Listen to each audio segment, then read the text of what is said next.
Rolling. Gujarati સાહિત્યમાં મધુ રાય નામ ના જાણતા હોય એવા ખૂબ ઓછા સાહિત્ય રસિકો હશે. મધુ રાય અત્યારે જીએલએફમાં આવ્યા છે અને વીટીવી સાથે વાત કરી રહ્યા છે. મધુભાઈ, નાટકો ગુજરાતી સાહિત્યના બહુ મહત્ત્વના અંગ રહ્યા છે. તમારા સમયમાં જે નાટકો લખાતા અને ભજવાતા હતા, અત્યારે એવા નાટકો નથી થતા, શું લાગે છે? મારા સમયમાં નાટકો જે લખાતા હતા એ બીજી ભાષામાં લખાતા હતા. ગુજરાતી નાટકો બહુ ઓછા લખાતા હતા અને જે લખાતા હતા તે ભજવાતા નહોતા, કારણ કે જે ભજવનારાઓ હતા એમને એ નાટકો ભજવી શકાય એવા નહોતા લાગતા. એટલે એ લોકો અંગ્રેજી, ગુજરાતી, અંગ્રેજી, મરાઠી, ફ્રેન્ચ એ રીતે નાટકોને તે ભાષાઓમાંથી લાવીને એડેપ્ટ કરીને ગુજરાતીમાં ભજવતા હતા. એટલે એમાંથી કંઈક નવું કરવા, ભજવી શકાય એવા નાટકો લખવા મેં એવો વિચાર કર્યો કે જો આપણી ભાષામાં સારા વાર્તાકારો છે, કવિઓ છે, સંપાદકો છે, શિક્ષકો છે, વિવેચકો છે, પણ નાટકકારો નથી જે ભજવી શકાય એવા નાટકો લખતા હોય. એટલે મેં એક સંસ્થા શરૂ કરેલી, આખંડ સાબરમતી, જેમાં લાભશંકર, ચિનુભાઈ અને બીજા રે મઠના નામે જે ઓળખાય છે, અને જે લોકો એ વખતે બિલકુલ એબ્સર્ડ, ઉદ્ભટ નાટકો લખતા હતા અને જે ભજવી શકાય એવા જ નહોતા, એ નાટકોને બદલે રંગભૂમિથી પરિચિત થાય એ ખાતર અમે અસંખ્ય રમતો કરતા અને એમાંથી એ લોકોને નાટક સૂચતા અને એ નાટકો લખતા. તો હવે નાટકમાં ચિનુભાઈ અને લાભશંકર અને બીજા પણ ઘણા આગળ આવી ગયા છે. એમના નાટકો ઘણા ભજવાય છે.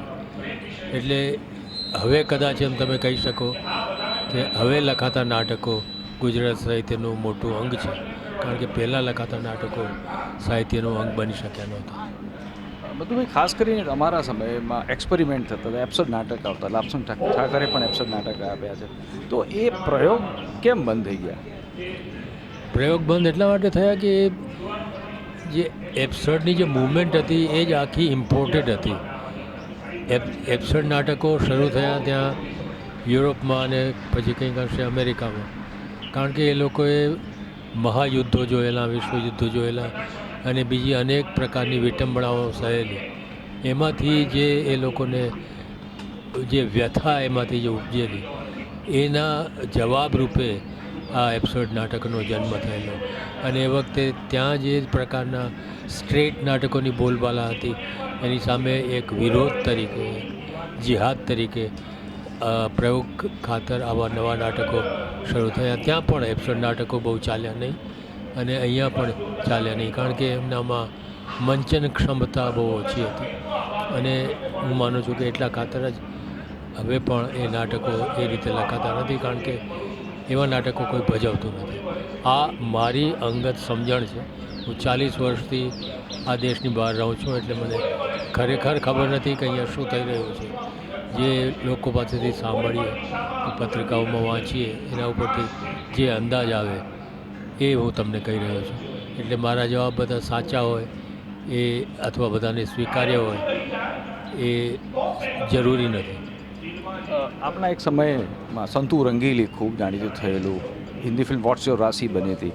તો કુમારની અગાસી અને એક ફૂલનું નામ આપો, એના પરથી પણ ગુજરાતી ફિલ્મો બને એવું લાગે છે? એ બને કે નહીં ખબર નથી, પણ એવી આશા છે કે બને તો સારું. સંતુ રંગીલી મારું નાટક નહોતું, મેં એનું રૂપાંતર કરેલું પિગ્મેલિયન જ્યોર્જ બર્નાર્ડ શોના નાટક ઉપરથી, જે માય ફેરી લેડીના નામે પણ ભજવાયેલું. અને વોટ્સ યોર રાશિ મારી એક નવલકથા કિમ્બલ રેવન્સવુડનું અત્યંત કદરૂપું ફિલ્મ રૂપ બન્યું. બાકીની નવલકથાઓના જો ફિલ્મ સંસ્કરણ થાય તો મારી પ્રાર્થના દિગ્દર્શકોને કે મેં જે લખ્યું છે એના જેવું કંઈક કરે તો વધારે સારું, અને નહીં તો એવું કંઈક કરે કે જે વોટ્સ યોર રાશિ જેવું કદરૂપું ન હોય. બસ. એક બીજો પણ નવો ટ્રેન્ડ અત્યારે ખાસ કરીને શરૂ થયો છે કે બહુ પિરિયોડિકલ ફિલ્મ બને છે, ઇશ્યુ આધારિત ફિલ્મ બને છે. ફિલ્મમાં ભાવ કરતાં હવે વધારે ઇમોશન કરતાં રેશનલિઝમ આવ્યું છે. આને કઈ રીતના જોયો છે? એ અહીંયા આવ્યું હશે પણ મેં એ જોયું નથી, કારણ કે મેં કહ્યું એમ 40 વર્ષથી હું ત્યાં છું. અત્યારે જ આપણે જોયું કે સવારના સેશનમાં ગુજરાતી ફિલ્મો હવે કેટલી સરસ થઈ રહી છે અને એ કરતાં પણ વધારે જરૂરી જે છે તે કે હવે પ્રેક્ષકોમાં એ સ્વીકારાતી થઈ છે અને એટલે એક આશા બંધાય છે કે કોઈ પણ વસ્તુને લઈને આવે, ઇસ્યુને લઈને આવે કે ભાવને લઈને આવે, પણ ફિલ્મો જો બનતી રહે તો આપણી ભાષા માટે એક નવો આયામ ખુલશે, એક નવું બારણું ખુલશે. જે ભાષા અત્યારે બોલાતી નથી, ભૂલાઈ ગઈ છે, લખાતી નથી, એની જગ્યાએ આખો એક નવો દરવાજો ખુલ્લો થશે. જેમ હિન્દી ફિલ્મોએ હિન્દી ભાષાને લોકપ્રિય કરી, એમ ગુજરાતી ફિલ્મો ફરી પાછી ગુજરાતી ભાષાને ગુજરાતીઓના મોઢામાં મૂકે એવું આમાં બંને એવી મને અપેક્ષા છે. તો ભાઈ બીજું બહુ મહત્ત્વનું છે કે સાહિત્યકાર સર્જન કરે છે, ફિલ્મકાર આટલા બધા ટેકનોલોજી હોવા છતાં પણ એ કૃતિને કેમ ન્યાય નહીં આપી શકતો હોય? કારણ કે ફિલ્મ અને સાહિત્ય બંને જુદી જુદી વિધાઓ છે. વિધા એટલે મીડિયમ, જુદા જુદા મીડિયમ છે. અને જે વસ્તુ જે રીતે સાયકલ ચાલતી હોય એ રીતે વિમાન ન ચાલે, એટલે એમાં સાયકલના નિયમો ન લગાડી શકાય. દિગ્દર્શકે પોતાની રીતે સાહિત્યમાં લખાયેલી વસ્તુને ફિલ્મમાં બતાવવાની છે, એટલે એમાં એણે જરૂરી ફેરફાર કરવા જોઈએ જ. વસ્તુ એટલી જ છે કે એ ફેરફારો કરવાને એ કેટલો લાયક છે. જો એ ફેરફારો એટલી જ સર્જનાત્મકતાથી કરી શકતો હોય તો અદ્ભુત વાત બને.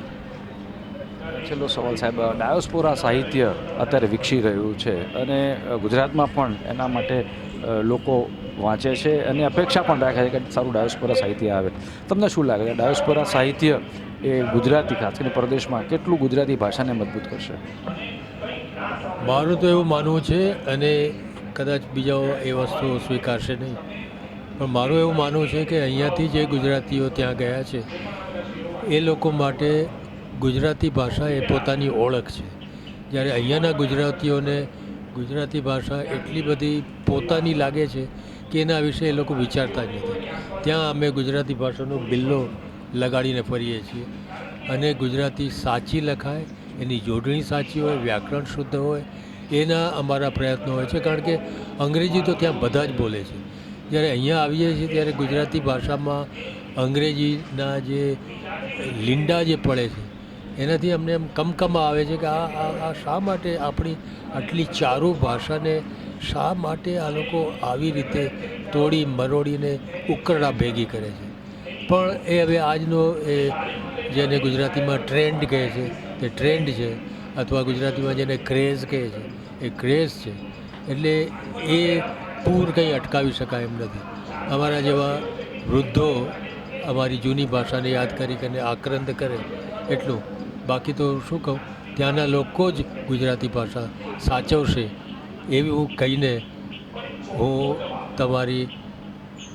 તમારો રોષ લેવા નથી, સહન કરવા નથી માગતો, પણ ખિન્નતાથી એવું લાગે છે કે ગુજરાતી ભાષા ગુજરાતની બહાર કદાચ વધુ જીવશે.